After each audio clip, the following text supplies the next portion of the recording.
Well, good morning again, friends.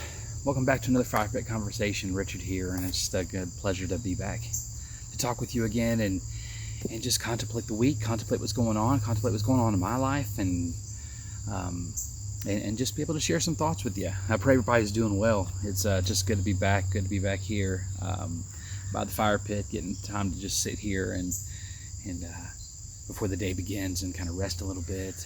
Looks like it's trying to rain on me today, so we'll see what happens. I need my buddy Steve here because it doesn't rain on Steve apparently. That's an inside joke.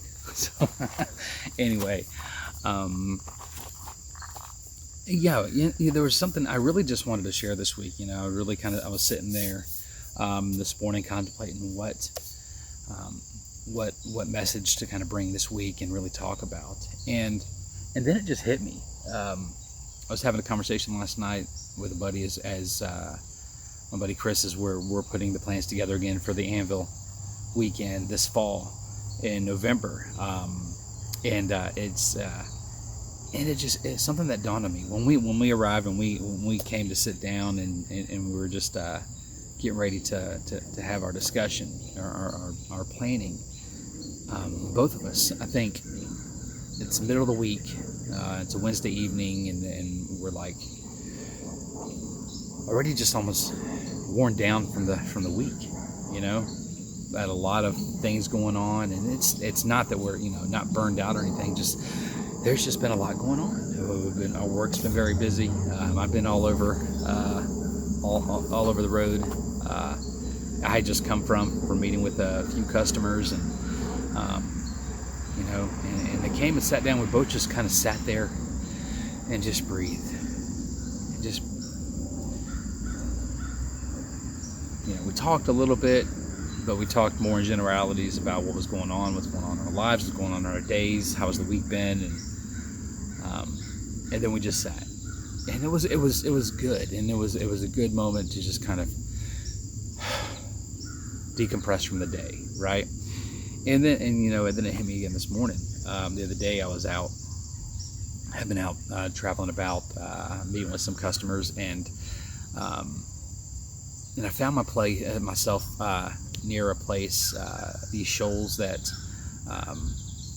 many of my family have been going to for decades.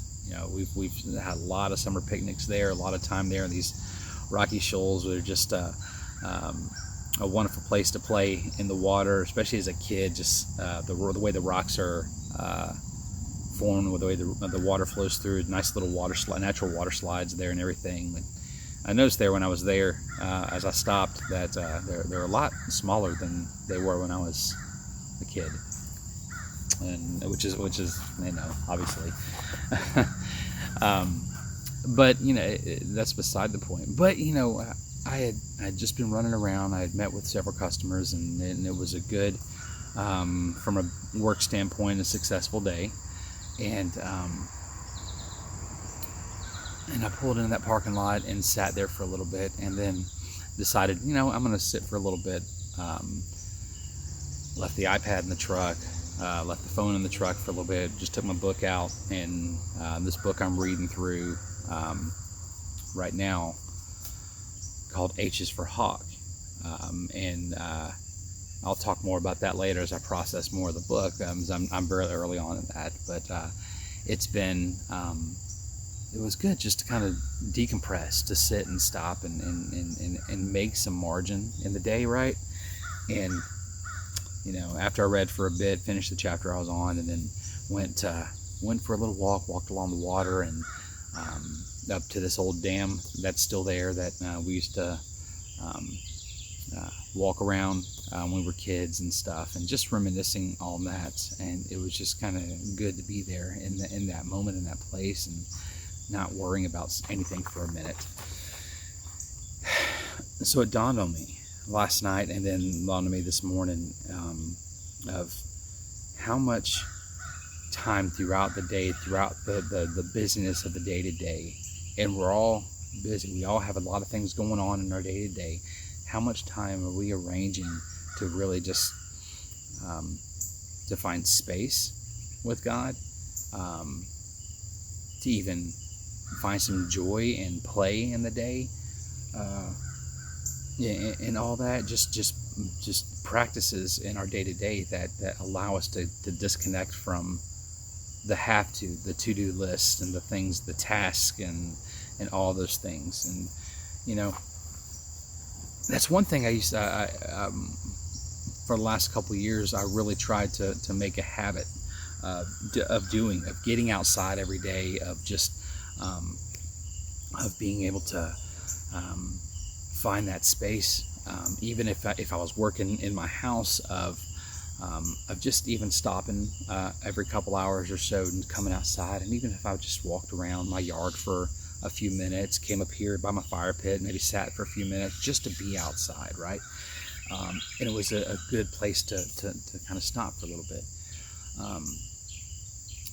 which is good, and it was a really good practice and really good on the heart, and allowed me to kind of step away for a minute and clear the mind, clear the heart for a little bit, because the day-to-day can just get so rough, and we get filled with so many demands and so many things that we're asked to do, and so many things that we need to do, that sometimes we just forget to stop.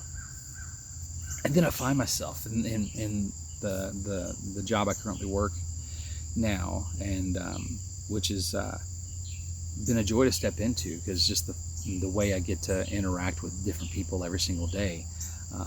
Some interactions are better than others, I'll be honest. That's the way it goes, but that's just the way it is when you're working with people. But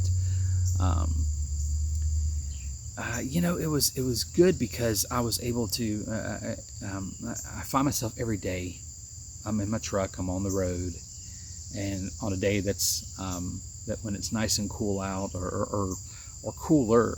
The last few weeks haven't been the greatest, because we've been scorching in the 90s most days, and it's just brutal out. But even days when I can just roll the windows down and just enjoy the air on the road as I'm driving. If I'm driving up through the mountains, those are really good. Like, I think it was last week, there was a day when I was driving up. It's like 92 degrees all around on both sides of this mountain pass. But as I got to the top,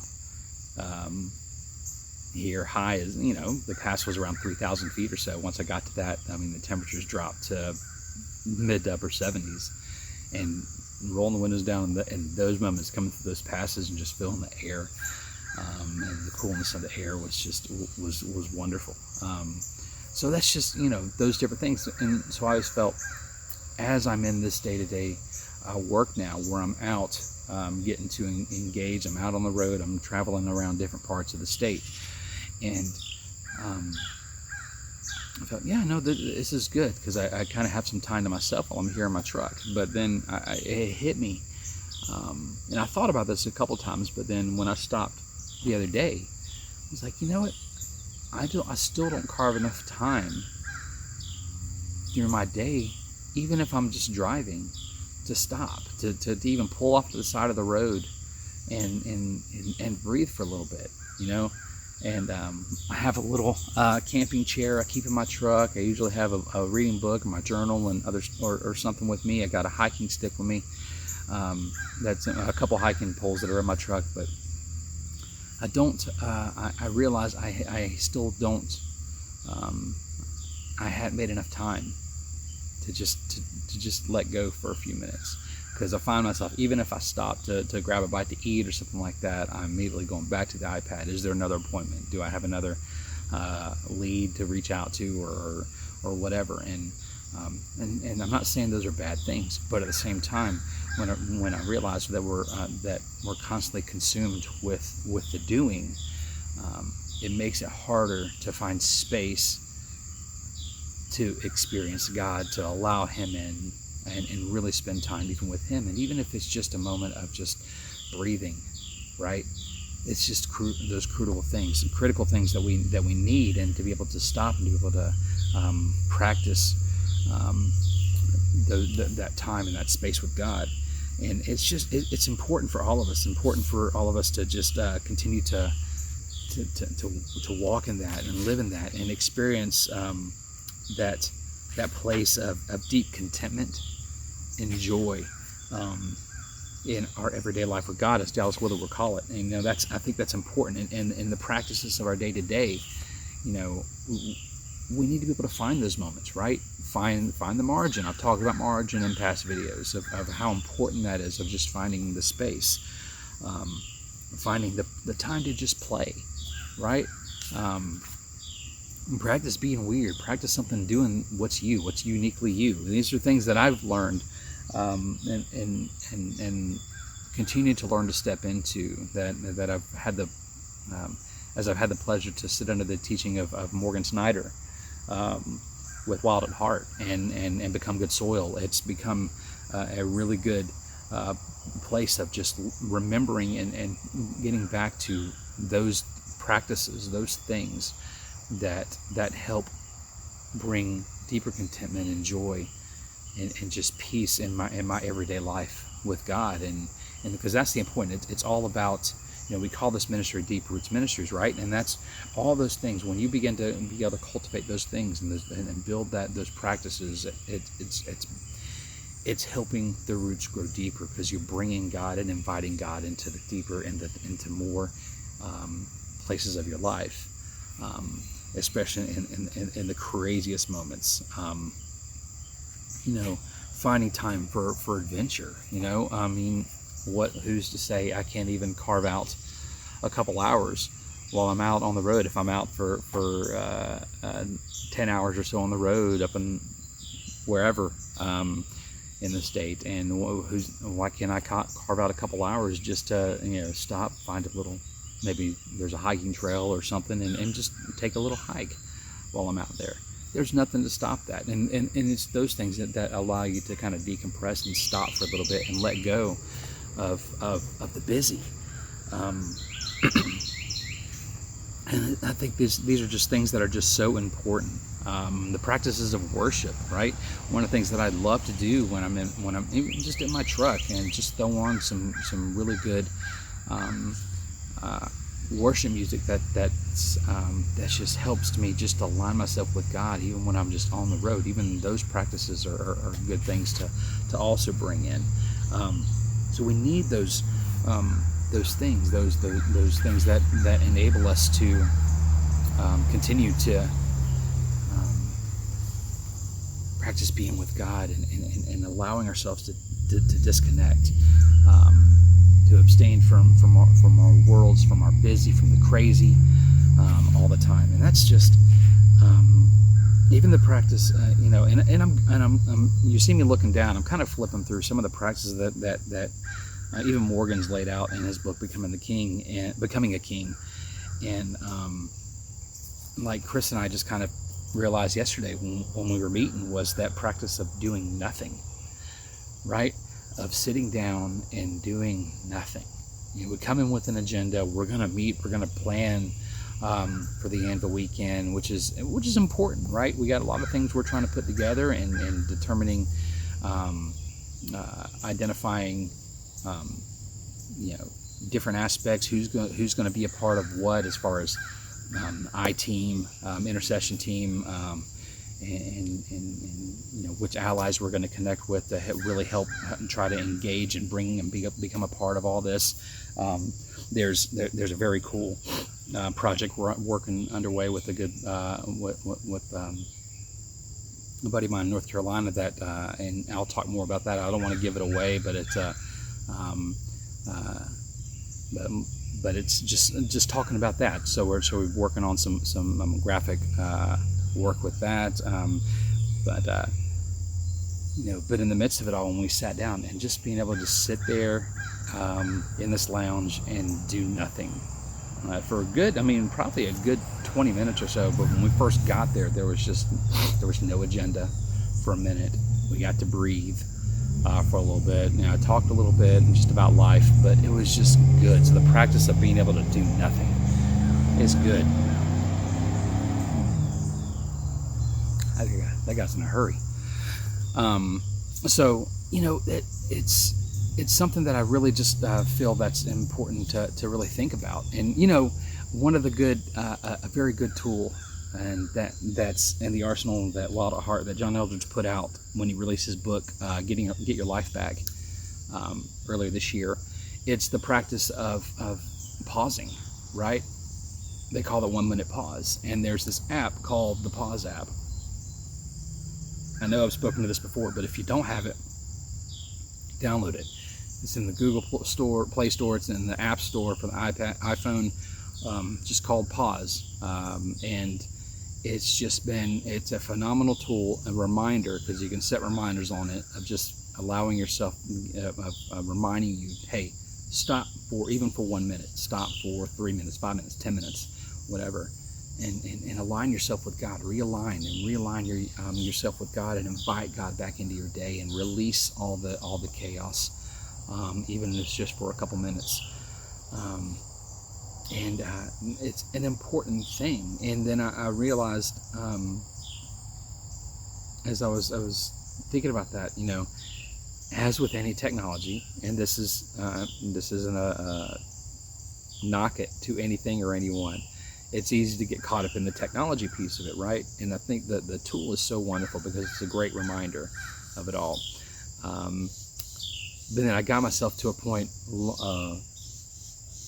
after using that app for many months. It was probably about 4 months in, and there was a day I had been out, and I put the phone away, put it on Do Not Disturb. I didn't want to touch it. It was a Saturday, I believe. And I disconnected from the whole day, and there was that cultivating of that practice of doing nothing, right?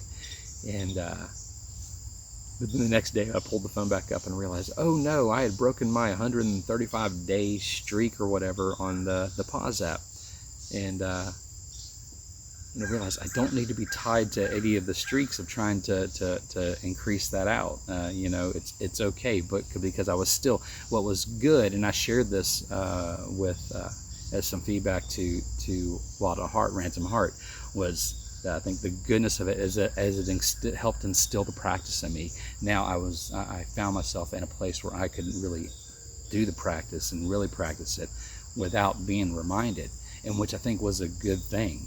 At first, the whole, oh no, I lost my streak, but that's irrelevant at the point, because that doesn't matter. But it's a matter of being able to build the practice, build the habit of continuing to step into it. So that's something. With that or any part of our day. So I really wanted to just talk on that today, of what that looks like, to just carve out time. To do these things, and to just to be with God, and to let go of the business and the crazy of the day. I think that's just important for all of us, as it helps us grow more deeply rooted with God. It helps us realign ourselves and build that deeper foundation with Him. Right, and it's an important part, and that's just what He's after in each one of us. One of the things that we talk about, our mission with Anvil, is helping you step into, guiding you into the frontier of your identity in Christ, and that's help guiding men in what does it look like to step into more with God, right? And these practices are part of that, stepping into more, carving out time in the daily, and not just 15-30 minutes of reading in the morning, or maybe a little prayer or journaling, and then going about your day, and then nothing else. What else are you doing throughout the course of your day, right, to invite God in? And I'm not saying that I'm always the best at it, because there are days where I allow myself just to get caught up in the business of the day, and I don't invite God in. I try to consecrate my day every day to Him, but really trying to be intentional about inviting Him into even the hardest points, like, God, Jesus, I just need you here right now. Lord Jesus, as I step into this meeting, as I step into this appointment, Jesus, I need you here right now. Go ahead of me right now and guide my words. And that's a practice that I'm working on building again. And that's important for all of us. If you're going into a meeting, or if you're going on a Zoom meeting, or whatever it is, whatever's happening right now in these days, invite Jesus into those conversations, right? Invite Him in, and those are little things that help kind of guide that building of deeper roots. So that's just important, and I really just want to share that. Before I wrap up, I do want to share one thing, and I want to invite all the men out there, if you want to be able to enjoy us, join me starting next Thursday at 7 o'clock Eastern, 7 p.m. Eastern. We're going through a 6-week online study through Morgan's book, Becoming a King. And so here's the book here. If you haven't seen it, it might be backwards there when you look at it, but it's just we're going to go through every Thursday for 6 weeks, go through the video series that accompanies this book. And Morgan's going to join us for one of the weeks as well and help lead the conversation. And he's been very gracious to make the time to join us. And so I'm looking forward to that study and that time with him. And so I just invite you out. If you want to learn more about that, email me, richard@deeprootsministries.org. And you can learn more about it. Or you can find us on Facebook at Deep Roots Ministries, and you can find the event page there as well. Friends, I just thank you for just being a part of this conversation with me every week, and I'm so thankful for the chance to be able to just share my heart with you. There's always just things going on and things that rattle through my brain, and sometimes I don't know what to talk about, and even sometimes right up to the moment before I sit up here and turn this camera on of what am I going to share. And it's just good to be able to share my heart and kind of and hopefully, and I pray that these are things that are in some way encouraging to you in different aspects. And maybe not every message, but certain messages, I pray that they do have some encouraging impact on your life. So that's where I'm at this week, friends. There's a lot more going on. I'm not going to get into everything else that's going on right now, but that's where, right here in the here and now, where my heart is, and really just want to talk to that. So I just thank y'all for joining me again this week. I look forward to seeing y'all back again next week on another Firepit conversation. Until then, friends, take care and God bless.